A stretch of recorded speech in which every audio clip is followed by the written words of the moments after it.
Comme le 4 Shvat, nous allons étudier le Daf Kuf Yudmet dans Masechet Yebamot et nous reprenons quelques lignes à la fin du Daf Kuf Yud Aleph Amud Bet.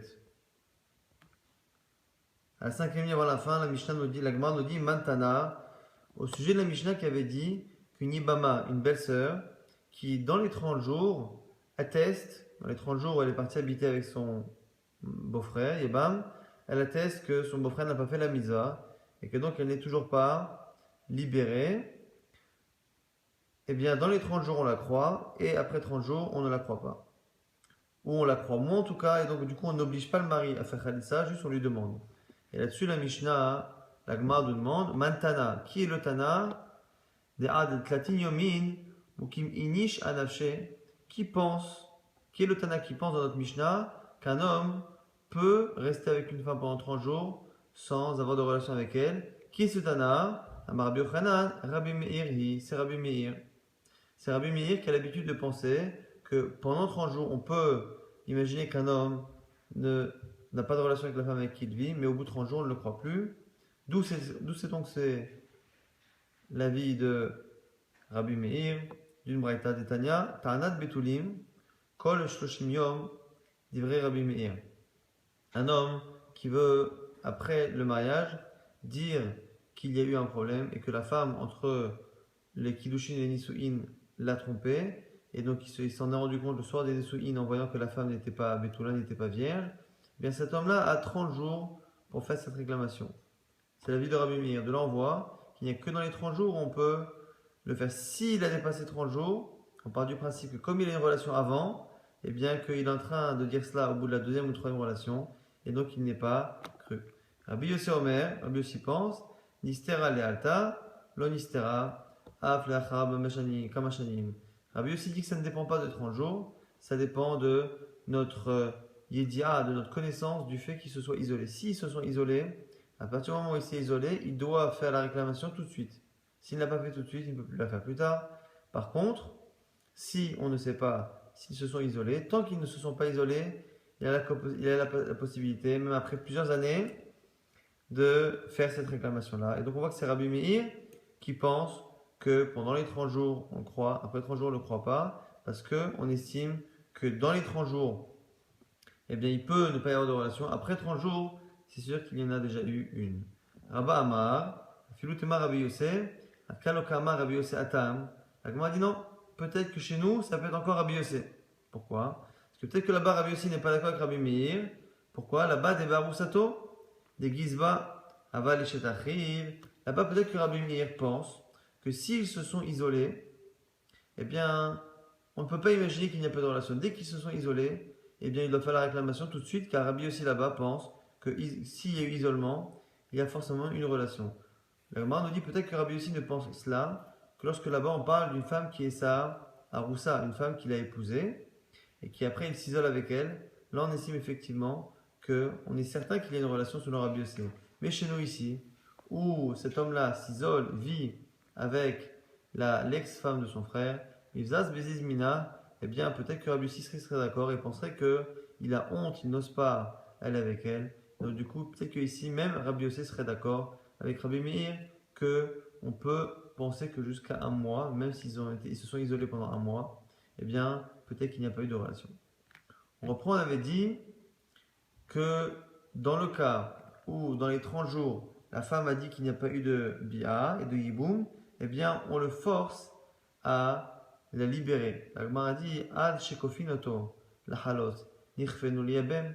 Au lieu de le forcer à la libérer par une khalitsa, pourquoi on ne le force pas à faire yiboum? Puisque finalement cette femme-là nous apprend que la misa n'a pas été faite. Et ce que l'on veut, c'est que cette femme-là ne reste pas dans une situation comme ça bloquée, intermédiaire. Donc il faut la débloquer. Et on peut la débloquer soit en la libérant avec une khalitsa, soit en demandant au mari de faire yiboum. La Gemara demande pourquoi on l'oblige à faire khalitsa et pas yiboum. Amar Rav, la réponse de Rav est B. Chez Gita Yotzei Mitachat Yada. C'est une femme qui, en même temps qu'elle nous annonce, qu'elle nous apprend qu'il n'y a pas eu la mitzvah, elle nous apprend aussi que ce Yebam-là lui a donné aussi un get. Un get, c'est-à-dire qu'il lui a donné un get qui ne marche pas au niveau de la Torah, Mais ce guet-là l'interdit au Yabam. Ce qui veut dire que cette femme-là est dans une situation, si on l'écoute, elle est bloquée, puisqu'elle a un guet qui l'empêche d'aller avec lui. Et elle a de l'autre côté, selon son témoignage, elle n'a pas de relation avec lui. Et donc, du coup, il faut qu'il la libère Khalitsa. Sur le fait que l'on imagine que la Mishnah parle d'un cas où il y a eu Khalitsa, la Gemara objecte, mitivé, avec une braïta. Yibama shamra betor shoshim yom lo niva alti. Une Yibama qui dit pendant les 30 jours, il ne m'a pas fait de relation, le niva alti. Quoi que l'homme dise, ben shomer niva alti, ben shomer lova alti, quelle que soit la réponse de l'homme, kofi notoshi achalos la, on l'oblige à faire Khalitsa. La chashoshim yom après 30 jours, on ne fait que lui demander, mais vakshim et menoch chez la chasla. Hi omer niva alti, et omer lova alti, si lui par contre n'est pas d'accord. Areze yotzi baguette. Si elle dit qu'elle a une relation, mais que lui dit qu'il n'y a pas de relation, à ce moment-là, il donnera un guet. Hu omer ba'ati. Et hi omeret lo ni'ati. Lui dit qu'il a fait la relation. Elle a dit que non. Et après, finalement, il a été d'accord avec elle. Donc finalement, on se retrouve dans un cas où elle a dit qu'il n'y a pas de relation et lui a dit qu'il n'y a pas de relation. Qu'est-ce qu'on fait? Il faut à la fois un get et à la fois une khalitsa. De là, on voit du dernier cas. On voit que lui, au départ, il a dit qu'il a fait la misère. Après, il a avoué que finalement, il ne l'avait pas faite. Elle a dit depuis le début qu'il n'y a pas eu de relation.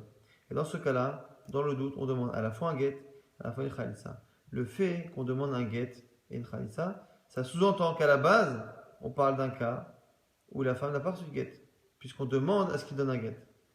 Ça, c'est la question de la Gemara. Comment Rav peut nous dire que notre Mishnah parle d'un cas où la femme vient attester qu'il n'y a pas eu de relation, mais qu'en même temps, elle a déjà un get, et c'est pour ça qu'en fait on ne peut pas l'obliger l'homme à faire la mitzvah, alors qu'il y a un des cas de l'aide Braïta qui nous dit clairement qu'il faut à la fois une khalitsa, à la fois un get, machin qu'il n'y a pas eu de get. Deux réponses. Amar, Rabbi Rabbi propose Tzricha khalitsa aim gita. Lorsqu'on dit qu'il faut une khalitsa et un get, ça veut pas dire qu'il faut une khalitsa et il faut qu'il donne un get. Il faut une khalitsa en plus du get qu'il a déjà donné. Donc le mot get qui est marqué dans la Braïta fait référence au get qui a déjà été donné. Ravashi Amar, Ravashi donne une autre réponse. Atam gem lezikato, acha get lebiato. L'agma dit ça n'a rien à voir. Il y a deux get différents. Le get qui a été donné une première fois et qui fait qu'elle ne peut plus aller avec lui, c'est un get dans lequel il a écrit je ne veux pas faire bon avec toi, tu ne seras plus ma ibama. Donc c'est un get qui ne fait que l'interdire à lui. Or là, dans le dernier cas de la Braïta, on a une femme et on craint en fait qu'il y ait eu relation. Et dans le doute, on demande une khalitsa auquel il n'y a pas de relation. Et au cas où il y a eu, on demande un get, mais un vrai get, un get d'une femme mariée. Au cas où il y a une relation, il donne un vrai get de femme mariée. Alors que le get dont on parlait jusqu'à présent, qu'avait dit Rav, c'était un get qui avait lieu avant le hiboum. Un get qui disait à cette femme-là, je ne veux pas faire hiboum avec toi. Une histoire par rapport à ce sujet, Anouch, Shneem, Modim. Une fois, il y avait un homme et une femme, une belle-sœur et son beau-frère, qui sont venus, qui ont les deux attesté au bout de quelques temps qu'il n'y avait pas eu de relation. On a tous les camés des Rava. Amalou Rava, il a dit quoi? Tsula. Rava a dit de faire Khalitsa, et à ce moment-là, Ushrulo Tigra, et à ce moment-là, elle sera autorisée à se marier avec qui elle veut. Amalé, Rav Shravia, les Rava, Vehatanya Tzricha Ged Khalitsa. Et on lui a objecté, on lui a dit, mais dans la vraie qu'on a vu que finalement à la fin, quand elle dit qu'il n'y a plus de relation et que lui aussi est d'accord, il faut à la fois un get, à la fois une khalitsa. À Marley, à ce moment-là, Rava, qui ne connaissait pas cette braïta apparemment, a dit Tanya, si c'est une braïta, je retire ce que j'ai dit, il faut faire à la fois khalitsa et à la fois get. Béamine, une question qui était posée par Hon, Béré de Rav Nachman, Hon, le fils de Rav Nachman, Mid de Rav Nachman, il a posé la question justement à Rav Nachman. Tsarata Mahu. Que fait-on de la Tsara? Tsara, c'est la deuxième femme du même homme.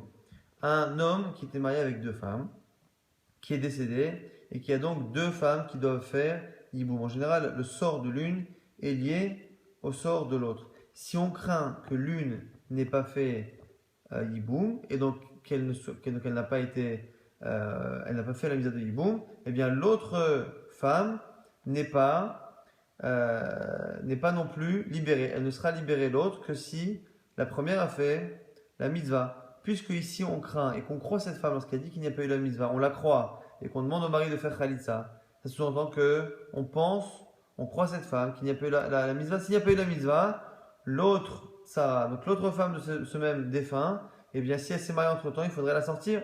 C'est la question de Hon. Amale vechim ibne shanouk kofin. Umbakshin ti aser Sarah. L'agma dit, est-ce que c'est parce que l'agma dit ça n'a aucun rapport. La raison pour laquelle on demande au mari de faire khalitsa, on le force, on lui demande, c'est parce que cette femme-là, elle est interdite, elle a elle a la force de s'interdire, c'est-à-dire, on la croit par rapport à elle.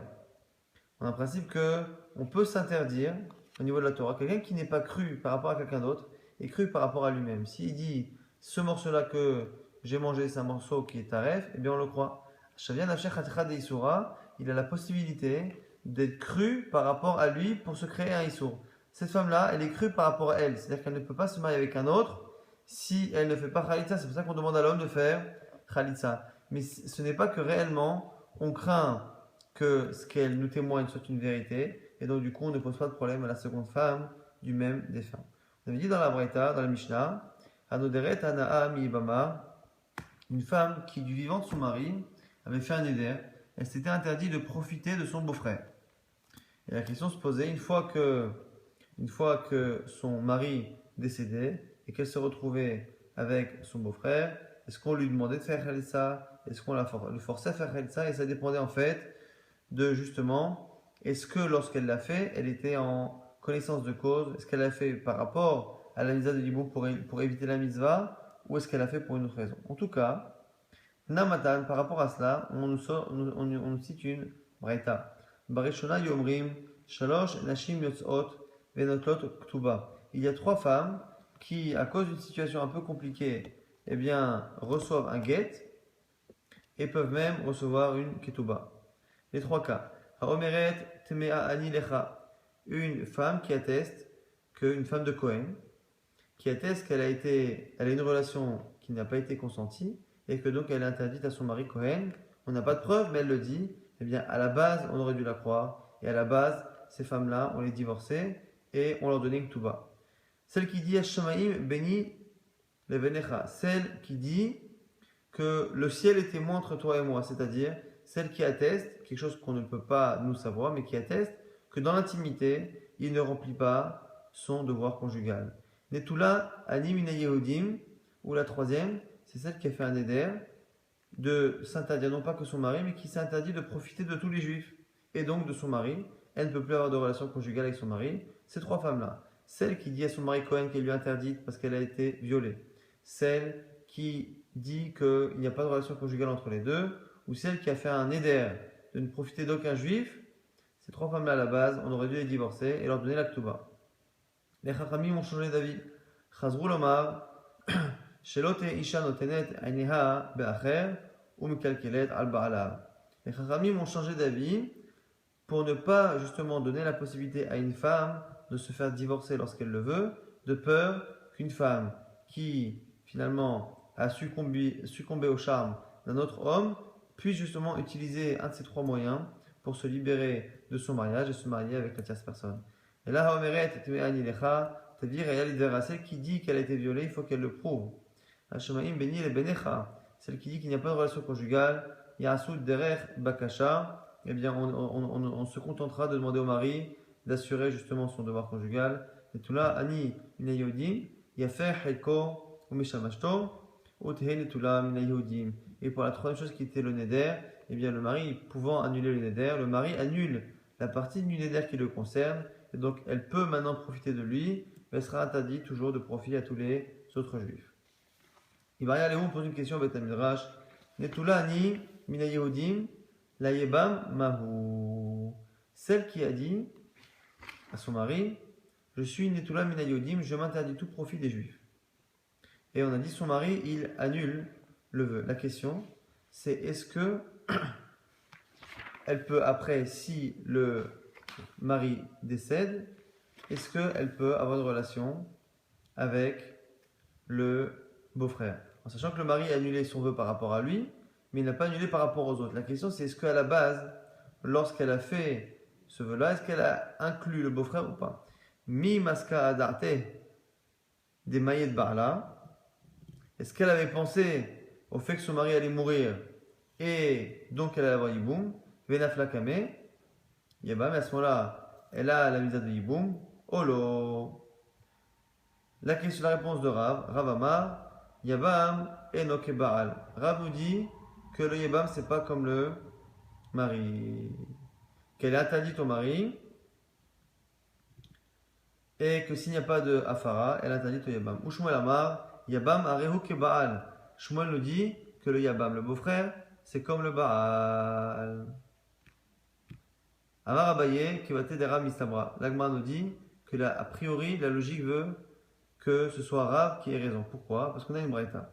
Ditnan, Hanoderet Anaa Mibama Bechaye Baal. On a vu dans la Mishnah chez nous que la femme qui faisait un éder et qui s'interdisait son beau-frère, mais qui le faisait du vivant de son mari. Kofin Oto Sheachalot, mais imita des masca. Et on avait dit quoi? On avait dit que le mari a l'obligation enfin, le beau-frère a l'obligation de faire Khalitsa. Et on partait là-bas du principe que c'était un cas où elle n'avait pas pensé à la base qu'elle allait faire Yiboum. Imita des mascadate. Et si on part du principe qu'une femme, eh bien, elle peut penser que justement, elle va tomber en Yiboum, comme avait dit Shmuel, et bien du coup, on n'aurait pas dû forcer le mari à faire Khalitsa, on aurait dû que lui demander. Mais Vakshim, il va aller, comme c'est marqué dans la fin de la Mishnah, on avait dit, à la fin de la Mishnah, dans le cas où elle a prévu, dès le départ, de le faire par rapport à son beau-frère, à ce moment-là, eh bien, on ne fait que demander Khalitsa, on ne peut pas forcer l'homme à la faire. Chavome askinan, beisha sheesh labanim, nechulehai lo maska ada'ata. La Gemara répond et nous dit que la Mishnah parlerait éventuellement d'un cas où la femme, pourquoi selon la Mishnah on voyait que la femme n'avait pas imaginé faire Yiboum, parce que c'était une femme qui était mariée et qui avait des enfants de son mari. Le fait qu'elle soit mariée avec un mari qui était vivant et qu'elle ait des enfants de son mari, elle n'imagine pas une seule seconde que ses enfants vont mourir avant son mari et que son mari va décéder. Dans ce cas-là, on imagine qu'elle ne pense pas. Mais dans une situation classique où elle n'a pas d'enfant de son mari, on part du principe à ce moment-là qu'une femme pense au Yiboum et donc lorsqu'elle s'interdit son beau-frère, eh bien, elle pense directement au Yiboum. Bisha shesh labanim dekulahai lo maskadata. La Gemara dit aval en labanim maim mevakshim. Donc selon toi, tu es en train de me dire que dans le cas où elle n'a pas d'enfant avec lui, eh bien on part du principe qu'elle pense à l'éventualité d'être mariée avec son beau-frère. Et donc, si elle a fait ce neder-là, eh bien on ne peut que demander au beau-frère de faire Khalitsa, on ne peut pas le forcer. Mahou mevakshim. Et la Gemara objecte là-dessus. Il sera l'objection finale. Hadetane imit kavna lekar. Afilu bechaye ba'ala mevakshim imenu yichshechol sa liflog bamid varim amorim. Liflog vegine bedine bamid varim amorim. Meshesh labanim. La Gemara dit si réellement, dans notre Mishnah, on faisait une différence entre le cas où elle avait des enfants avec lui ou le cas où elle n'avait pas d'enfants avec lui, la Mishnah aurait dû justement parler de cette distinction et nous dire que quand est-ce que on force le mari, c'est dans ce cas-là et pas dans l'autre cas. Dans le cas où il y a un enfant, dans le cas où il n'y a pas d'enfant. Alors que la Mishnah a préféré faire une différence entre la kavana. Si elle n'a pas eu la kavana, à ce moment-là, on force le mari à faire la khalitsa. Si elle a eu la kavana par rapport à ça, eh bien à ce moment-là, on ne le force pas. La Gemara n'aurait pas dû faire la distinction par rapport à la kavana. Elle aurait dû d'abord faire la distinction par rapport à l'existence ou pas d'enfant. Et le fait que la Gemara n'ait pas choisi de faire cette distinction-là, c'est la preuve qu'elle n'existe pas. Et donc, c'est bien une braïta qui va comme Rav et non pas comme Shmuel. Et la Gemara a conclu, et la Shema Mina, Loshnai Shlabanim, et Loshnai En Labanim. De là, on voit qu'il n'y a pas de différence entre le cas où il y a des enfants ou dans le cas où il n'y a pas d'enfants. Et du coup, à ce moment-là, Kofinoto, Kerav. Donc, c'est comme Rav, Shema Mina. Et la Gemara atteste et valide l'objection à Shmuel.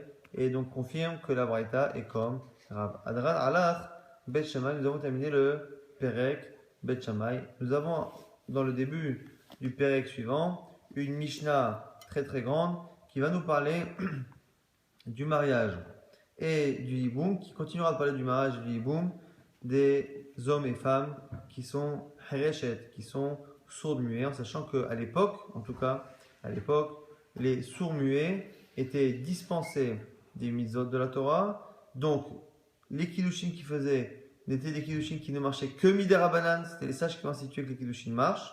Donc du coup, on aura un problème lorsque les kiddushin marchent minatora, eh bien, il y aura un problème pour donner un get, parce que le get qui va donner sera un get que des rabanan.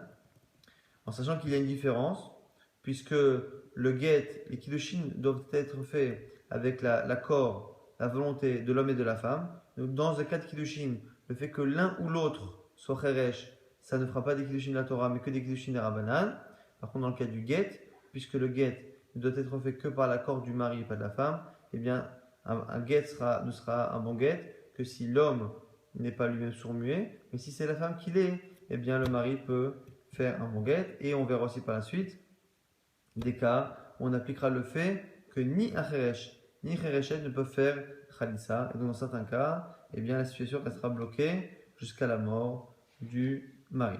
En tout cas, cheresh, premier cas, cheresh shenasa pikahat ou pikeach shenasa chereshet imratsa leotzi yotzi. Dans le cas d'un mariage qui est fait entre un sourd-muet et une fille qui ne l'est pas, ou une sourde-muette et quelqu'un qui est en bonne santé, eh bien, ils peuvent divorcer sans aucun problème. C'est un mariage qui est des rabanan parce qu'au départ, il y a un des deux qui n'avait pas réellement d'accord possible puisqu'il était sourd-muet ou elle était sourde-muette. Et bien, du coup, c'est un mariage des rabanan avec un get des rabanan. Vimratsa et kayem et kayem. Keshem shukones biramiza. De la même manière que les kiddushin sont faits avec une allusion, puisque finalement ici il ne peut pas y avoir de parole, et bien cette allusion-là marche des rabanan, à la fois pour les kiddushin et à la fois pour le get. Maintenant un autre cas, pikear shenasa pikahat. Un cas où c'est deux personnes en bonne santé qui se sont mariées, donc minatora, et après la femme elle est devenue sourde, muette, et à ce moment-là, elle ne peut plus faire de mitzot, mais encore une fois, comme ici on parle d'un get, le get ne demande que l'accord du mari. Or ici, c'est la femme qui n'a plus de possibilité de le donner. Et donc, ça marche quand Imratsa, Yotzi. Imratsa, il peut la garder et il peut la divorcer. Nishtatet, lo Yotzi. Par contre, si elle est devenue folle, elle a perdu la raison, il ne pourra pas la divorcer. Maintenant, dans le cas où Nitraresh ou Onishtata, dans le cas où lui est devenu sourd-muet, ou que lui est devenu fou, et Nomotzia Olamit, ils sont bloqués, mari ne peut plus la divorcer. Parce qu'encore une fois, dans le get, il faut que le mari ait conscience de ce qu'il fait. Et s'il est sourd-muet ou s'il est fou, ça ne marche pas. Rabbi Yochanan ben Nuri, mipnema aisha shenitcharsha yotza, ha'ish shenitcharesh eno motzi. Rabbi Yochanan ben Nuri pose la question, quelle est la différence finalement entre un sourd-muet et sourd-muette? Pourquoi la sourde-muette, on peut lui donner un get et le sourd-muet ne peut pas lui donner de get? Amolo, eno dome ha'ish amgaresh la isham gareshet. Et Haramim lui ont répondu ce qu'on a dit dans l'introduction qu'on a fait de la Mishnah, c'est-à-dire que l'homme a besoin de conscience pour donner un get, alors que la femme, on n'a pas besoin de son accord pour le get. Il y a un autre Rabbi Yochanan ben Gudgeda qui atteste effectivement que c'est Haramim qui ont raison. Une chereshet, une fille qui était sourde-muette, mais qui était mariée par son père, donc les kiddushin sont des kiddushin de Horaïta, eh bien, on voit que une fois qu'elle est adulte et que le mari est adulte, chez Yotz Abeget, qu'on peut la divorcer avec un get. Donc on voit qu'ici que des kiddushin des Rabbanan des Horaïta, je veux dire, peuvent être défaits par un get fait par un homme qui est en bonne santé à une chereshet. Donc là, on voit que le fait de donner un get à une chereshet, c'est un get qui marche. Minatora. Amorlo, Azuk Seba, et du coup, Khamim l'ont dit, c'est le même cas chez nous.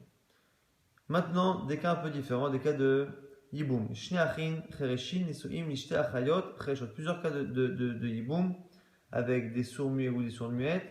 Et au départ, on commence des cas où ils se marient avec deux sœurs. Ce qui veut dire que lorsqu'il y a Yiboum, a priori, elles sont dispensées du fait que chacune est la sœur de la femme de l'un. En tout cas, ici, on a deux sourds-muets qui ont épousé deux sœurs qui, elles, sont en bonne santé. Donc, ils ont fait des kiddushin des Rabbanan avec deux sœurs. Et donc, il y aura la mitzvah des Rabbanan éventuellement si l'un décède. Olishtachayot ou Pikrot, où la Gemara propose aussi qu'ils épousaient donc deux sourds-muets qui ont épousé soit deux sourdes-muettes, soit deux femmes en bonne santé. Olishtachayot, Achat Chereshet, Achat Pikarat, ou l'une et l'autre séparées. Ou l'inverse maintenant, c'est deux sourdes-muettes qui elles se sont mariées soit avec deux saints, soit avec deux sourds-muets, soit avec l'un et l'autre.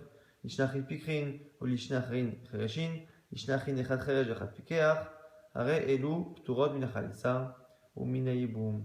Ici, l'idée qui ressort, c'est qu'on est dans des cas où soit parce qu'à la base, on a toujours deux sourds-muets avec deux filles quelles qu'elles soient, ou dans le cas où il y a deux sourdes-muettes, quels que soient les hommes qu'elles ont, quoi qu'il arrive ici, on est dans les kiddushin des Rabbanan, et ce qu'on veut nous dire, c'est dans des kiddushin qui sont même des Rabbanan. Lorsque on a la misa de Yiboum qui arrive, eh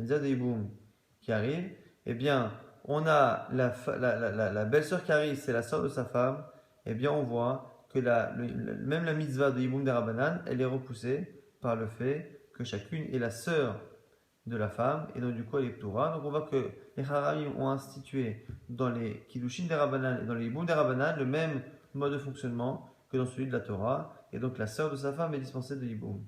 Les Imayun Nochriot, par contre si elles étaient étrangères les deux sœurs, Imratsu Yiknosu,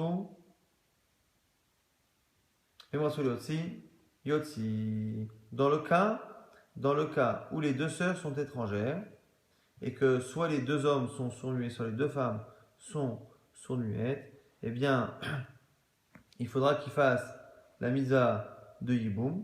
Pourquoi? Parce que comme à chaque fois on a soit l'homme, soit la femme qui est sourde-muette, et on a dit que les sourds-muets ne peuvent pas faire Khalitsa. Donc s'ils veulent se séparer, ils seraient obligés de faire d'abord la misa de Yiboum et après donner un guet, puisque la Khalitsa n'est pas possible lorsque lui ou elle, et ici c'est le cas, lui ou elle, ou même des fois les deux, est sourde-muet. Shnachin, echad cheresh vechad pikeach, nisuim, nishte achayot, pikrot. Deux frères, un qui est sourd-muet, un qui ne l'est pas, qui sont mariés à deux sœurs qui sont en bonne santé. Donc ici, il n'y a qu'un des frères sur les quatre qui est sourd-muet. Met cheresh baal apikachat. Si maintenant, celui qui décède, c'est celui qui est sourd-muet, donc celui qui a eu des kiddushin des Rabbanan, il décède. Son frère qui est marié Minatora, qui est saint, qui est marié avec une femme qui est en bonne santé, eh bien, il est marié Minatora, il récupère une belle-sœur qui n'a un hiboum que des Rabbanan, et qui dans tous les cas est la sœur de sa femme, qui Asura Minatora, Maya Asepiga Pikahat, c'est Mishuma Chotisha, évidemment que dans ce cas-là, eh bien, il n'y a pas de misa de hiboum, puisque ici il est marié Minatora à une femme, cette femme est la Asura Minatora, parce que c'est la sœur de sa femme, il n'y a ici qu'une misa des Rabbanan. L'inverse, par contre, dans le cas où c'est celui qui est saint, marié avec une fille saine, et donc un mariage d'Oraita, c'est lui qui décède, eh bien le frère qui est Cheresh, qui est sourd-muet, qui n'est marié que Midera Banan à la sœur de sa Ibama, qui n'est marié que Midera Banan, et maintenant il a une mitzvah de la Torah avec sa belle-sœur, Maya sait qu'est-ce qu'il doit faire? Moti Shtoveget, Veshetachib Asura Le'olam.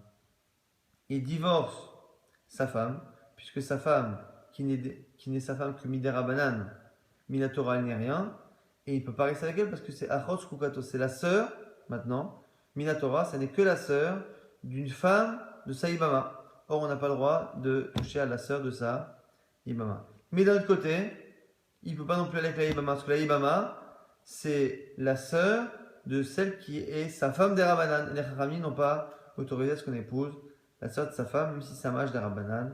Et donc, du coup, il est bloqué. Il doit divorcer sa première femme. Et il ne peut pas non plus aller avec l'autre. Shnachin pikrin, nesuim ishtachayot, achat chereshet, achat pikachat. Deux hommes en bonne santé, deux frères, mariés à deux sœurs, mais une qui est sourde-muette et l'autre qui ne l'est pas. Met pikach bala chereshet, mayase pikach bala pikachat. Si c'est le mari de la sourde-muette qui décède, ce qui veut dire qu'ici, on avait un mariage des Rabbanan, donc encore une fois, ça ressemble au cas précédent, on a un hiboum des Rabbanan, Tetse Mishum Achotisha, évidemment que l'autre ne fait pas hiboum avec elle, puisqu'il est marié Minatora à sa femme, puisqu'ils sont les deux saints, et qui récupère une femme d'un hiboum des Rabbanan, eh bien, ça ne commence même pas, parce que c'est la sœur de sa femme. Maintenant l'inverse, Met Pika Bala Pika Chad Maaseh Pika Bala Pechereshet, l'inverse, dans le cas où c'est celui qui est marié Minatora qui décède, donc la misa de hiboum vient à un homme qui est marié des Rabbanan, pas comme dans le cas précédent, parce que lui est Cheresh, mais parce que ici c'est sa femme qui est Chereshet. Mais ça revient au même. Il a un mariage des Rabbanan avec une femme. Ce mariage des Rabbanan est contredit par la mise à maintenant de Yiboum. Or, sa belle-sœur est la sœur de sa femme d'Arabanan. Que doit-il faire? Il donne un guet à sa femme et il fait Khalissa à la sœur, à la femme de son frère. Ça, c'est le cas que l'on vient de citer. Shnachin, Chad Cheresh et Chad Pikach. Deux frères. Un sourd-muet, un saint. Nisuin Ishtachayot, marié à deux sœurs, et elles aussi. Chad Chereshet et Chad Pikachat, une sourde-muette, une qui est en bonne santé. Met Cheresh, Baal Chereshet. Le sourd-muet qui est marié avec la sourde-muette décède. Mayase Pika Baal Pikachat. Encore une fois, celui qui est marié Minatora récupère une belle-sœur avec un Yiboum d'Erabanan. C'est Mishuma Khotisha, ça commence même pas, c'est la sœur de sa femme. Et pour une mise à Yiboum, elle sort. Mais Pika Bala Pikachat, Mayase Cheresh, le cas intéressant, c'est l'inverse. Dans le cas, encore une fois, c'est celui qui est en bonne santé. Donc le mariage Minatora, c'est lui qui décède. Et celui qui est marié d'Erabanan, parce qu'il est sourd-muet à une sourde-muette, il se retrouve à voir sa belle-sœur qui arrive. Alors, il ne peut plus rester avec sa sœur, parce que sa sœur, c'est la sœur de Saïbama, sa femme. C'est Ishto Baguette. Et la femme de son frère, elle est interdite à jamais. Pourquoi? Parce qu'il ne peut pas aller avec elle, parce que c'est la sœur de celle qu'il a épousée d'Arabanan. Et il ne peut pas non plus la libérer, faire Khalitsa. Pourquoi? Parce que elle est Khereshet. Elle est Khereshet. Et donc, du coup, lui, il est Kheresh. Et donc, il ne peut pas donner de Khalitsa. Shnachin, Echad Kheresh, Echad Pikeach. Maintenant, on va parler des cas où on a encore des sourds-muets. Mais les deux sœurs ne sont pas, enfin les deux femmes ne sont pas des sœurs. Shnachim, un qui est sourd-muet, l'autre qui ne l'est pas. Nisuim, Nishtaï, Nochiot, Pikrot, qui sont mariés à deux femmes étrangères, qui ne sont pas sœurs, mais qui sont en bonne santé. Donc un sourd-muet, un qui ne l'est pas, et deux femmes étrangères qui sont en bonne santé. C'est le sourd-muet qui décède, donc le mariage d'Arabanan, et le frère qui est marié Minatora à une femme récupère une femme d'un Yiboum d'Erabanan, mais qui n'est pas en contradiction avec sa femme, puisque ce n'est pas la sœur de sa femme. Ocholes, mais il y avait mis le choix, soit il fait Khalitsa, soit il fait Yiboum, l'inverse. Mais Pikar, Bala Pikachat. Si par contre, c'est celui qui est en bonne santé qui décède avec un Yiboum d'Oreita, Mayase Cheresh, Bala Pikachat, connaissent Venomosilo Alam. Dans le cas par contre, où c'est le Cheresh sourd-muet, qui est marié d'Erabanan une femme et qui récupère sa belle-sœur d'un Yiboum d'Oreita, comme il est Kheresh, il ne peut pas donner de Khalitsa, il sera obligé de faire la misa de Yiboum et il ne peut pas non plus après la divorcer. Il ne peut pas lui faire Khalitsa à l'avance, parce qu'un Kheresh ne peut pas faire de Khalitsa. Et une fois qu'il fait Yiboum, il ne peut pas non plus la libérer. Pourquoi? Parce que le Yiboum marche et la rend sa femme Minatora, mais lui il ne peut pas lui donner un guet, parce que son guet en tant que Kheresh ne sera un guet que des Rabanan. Or, son mariage par le Yiboum a fait un mariage d'Oreita. Un mariage d'Oreita ne peut pas être défait par un guet d'Arabanan. Shnachim Pikrim Nesuim Ishtaï Nechuyot. Maintenant, c'est deux frères qui sont eux-mêmes saints, mariés à deux femmes qui ne sont pas des sœurs. Achat Pikachat Bachat Chereshet. Et là, c'est une des deux femmes qui est sourde-muette. Umet Pikar Bala Chereshet. Et celui qui est marié avec la sourde-muette décède. Mayase Pikar Bala Pikachat connaissent celui qui est en bonne santé, qui récupère la belle-sœur avec un Yiboum d'Erabanan, mais qui est sourde-muette. Il ne peut pas lui faire Khalitsa, parce que Khalitsa est impossible si lui ou elle est sourde-muette. Or, c'est elle qui est sourde-muette. Connaissent. Et si après il veut la divorcer, il peut, parce qu'encore une fois, lui est en bonne santé, et le divorce ne demande que l'accord de l'homme. Pikar, Med Baal Pikahat. Par contre, si c'est celui qui est en bonne santé, marié avec la fille en bonne santé qui décède, Maya Sepika Bala Hareshet, que va faire celui qui est marié d'Arabanan avec Hareshet? Un homme, il est marié avec une Hareshet. Il a sa belle-sœur avec une mitzvah de la Torah. Que fait-il? Ocholet, mais même lui, par contre, il peut faire Yiboum ou Khalitsa. Pourquoi? Parce que lui est en bonne santé, sa belle-sœur est en bonne santé, donc il peut à la fois faire Yiboum et à la fois faire Khalitsa. Shnachin, Echad Cheresh, Echad Pikeach, Nesuim, Lishte Nochiot, Echad Cheresh, Echad Pikeach. Dans le dernier cas, c'est deux hommes mariés à deux femmes, un sourd-muet marié avec une sourde-muette et un saint marié avec une femme en bonne santé, saine aussi. Et c'est le sourd-muet marié avec les sourdes-muettes qui décède. Connaissent, Vimrasalot, si, Yotsi. Que doit faire l'autre? Si le sourd-muet décède et donne sa femme sourde-muette en hiboum à son frère, que doit-il faire? Eh bien, il est obligé de faire hiboum et après, éventuellement, il la libère. Parce qu'encore une fois, il récupère une femme qui est khereshet. Et khereshet ne peut pas faire de khalitsa. Mais pika va la pikachat. Par contre, si c'est lui qui est en bonne santé, qui décède, mayase kheresh va la khereshet. Celui qui est sourd-muet. Maintenant, il va récupérer une belle-sœur qui est en bonne santé. Il ne peut pas faire khalitsa. Pareil. Connaissent. Et donc, aussi leur lame. Il est obligé de faire yiboum avec elle. Il ne pourra jamais la divorcer. Pourquoi? Il ne peut pas lui faire khalitsa avant parce qu'il est sourd-muet. Une fois qu'il a fait yiboum, ça devient sa femme à 100%. Or, une femme à 100% ne peut pas être divorcée par un kheresh, par un sourd-muet, car c'est son guet n'a de valeur que des rabbanan. Il ne peut pas annuler les kiddushin minatora. On a la Gemara. Pose une question. Amar Rabbi bar Ama Bahama. Maishna kheresh v'kheresh edet kinu lehu rabbanan kinisuin.